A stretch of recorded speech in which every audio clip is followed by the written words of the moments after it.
Speaker of the House, Mike Johnson, has floated this idea of what Congress could potentially do to reel in the courts, who have been doing quite a bit of siding against Donald Trump.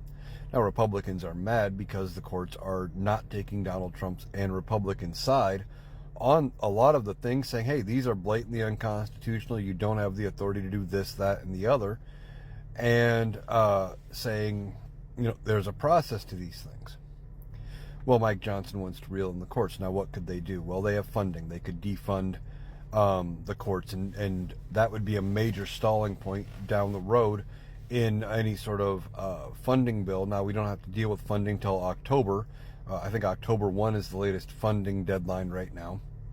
But they could try to defund district courts, which that would be met with pushback not only from Democrats, but potentially from their own party, as that's really not something that I don't think many Republicans want to do.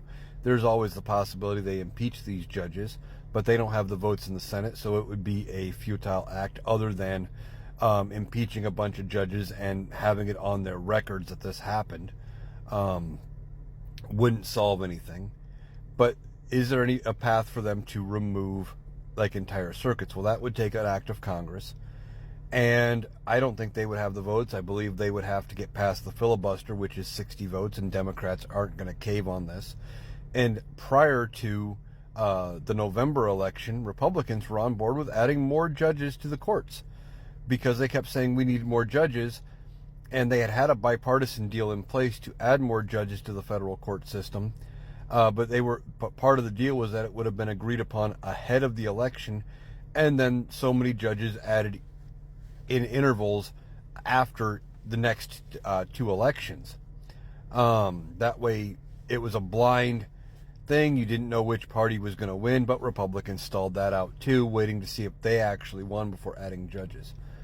But see, Republicans, they love the courts when a Democrat's in power. Remember, during Joe Biden's administration, they tried to go to the courts a lot to prevent a lot of what Joe Biden was trying to do, especially when it came to student loan forgiveness. That is the reason why we don't have the student loan forgiveness in place, is because they went to the courts and the courts said, yeah, that's unconstitutional. But they do that a lot with Democrats. They will go to courts, and they specifically go to certain courts that are favorable to them.